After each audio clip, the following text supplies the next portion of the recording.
This is JVN Dr. Brajraj Singh Chauhan, Associate Professor, Jyoti Vidyapeeth, Women's University, Jaipur. Program BSc, B.Ed, PCM, 5th Sem. Course is Multivariate Calculus and Vector Calculus. Session of today is gamma function. So gamma function is a special type of integration. So definition of gamma function is given here. Gamma function denoted by gamma n, read as gamma n, and defined by the definite integral, that is improper integral.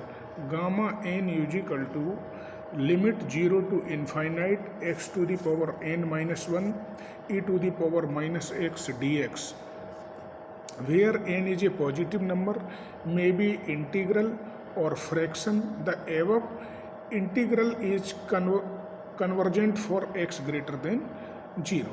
This is the definition of gamma function. Gamma is nothing but it is a definite integral, that is improper integral, or read as gamma n and represent this 0 to infinite x to the power n minus 1 e to the power minus x dx. Here some fundamental properties of gamma function is here. Property number 1, gamma 1 is equal to 1. Number 2, gamma n plus 1 is equal to n gamma n, where n greater than 0. Third one, gamma n plus 1 is equal to factorial n, where n is equal to 1, 2, 3. By the definition of gamma function, we have gamma n is equal to 0 to infinite x to the power n minus 1 e to the power minus x dx.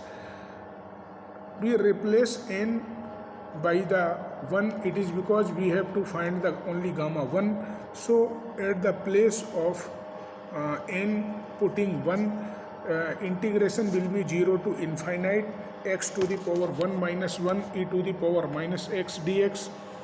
1 minus 1 is equal to 0, then x to the power 0 will be 1.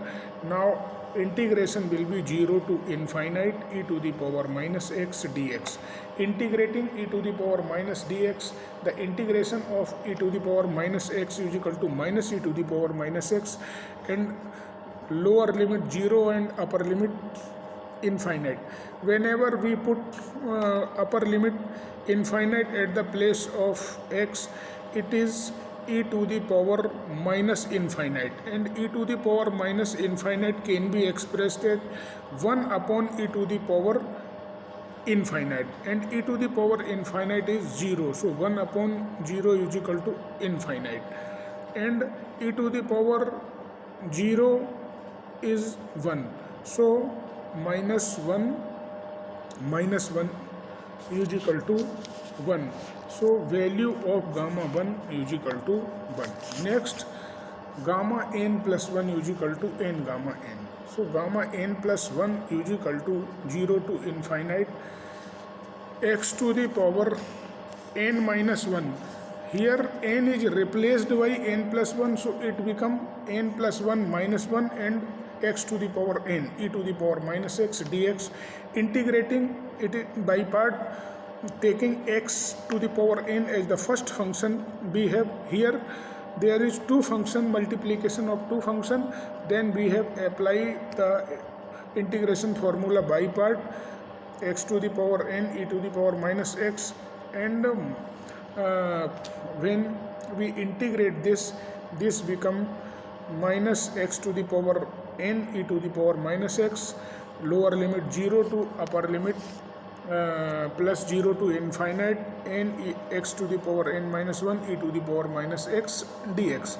So limit x tending to infinite x to the power n upon e to the power x to the power n upon e to the power x is expand in the form of 1 plus x square upon factorial 2 plus dot x to the power n upon factorial n, and x is infinite, and x to the power n is divided the denominator, and it becomes 1 upon x to the power n plus 1 upon x to the power n minus 1 upon factorial 2x to the power n minus 2 plus dot dot dot x upon n plus 1 plus dot dot dot this.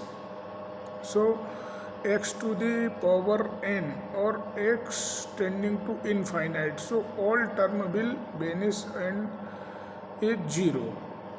So gamma n plus 1 is equal to 0 plus n 0 to infinite x to the power n minus 1 e to the power minus z dz. So it is again gamma n. So n plus 1, gamma n plus 1 is equal to n gamma n, where n greater than is equal to 0.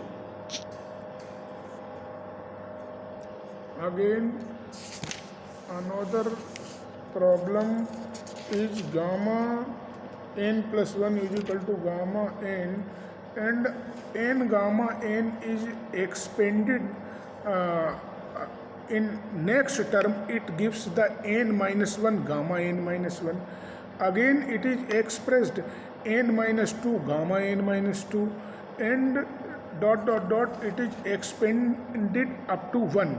So the value is n minus 1, n minus 2, dot dot dot 3, 2, 1 and gamma 1. So the this is the expansion of factorial n. So gamma n plus 1 is equal to factorial n. The formula gamma n plus 1 is equal to n gamma n is called the recurrence formula of the gamma function. We can generalize the gamma function for n less than 0 by the use of recurrence formula in the form of gamma n is equal to gamma n plus 1 upon n. This process is called analytical continuation. So I hope you all are satisfied with this session. If you have any query, please there is some problem of gamma function. Gamma n upon z to the power n is equal to 0 to infinite e to the power minus zx x to the power n minus 1 dx. By the definition of gamma n, we can write gamma n is equal to 0 to infinite e to the power minus x x to the power n minus 1 dx. Putting x is equal to az, then dx will be a dz. We have there is no change of limit, so gamma n is equal to 0 to infinite e to the power minus az to the power n minus 1. Taking a to the power n minus 1 outside of the integration and the putting the value of this and applying the property of 0 to infinite fz dz is equal to 0 to infinite fx dx. So we can convert one variable to another variable and it become a to the power n 0 to infinite e to the power minus ax x to the power n minus 1 dx. Now replacing a by z, we have gamma n upon z to the power n is equal to 0 to infinite e to the power minus zx x to the power n minus 1 dx. Another I hope you all are satisfied with this session. If you have any query, please mention in comment box. I will resolve it soon. Thank you very much.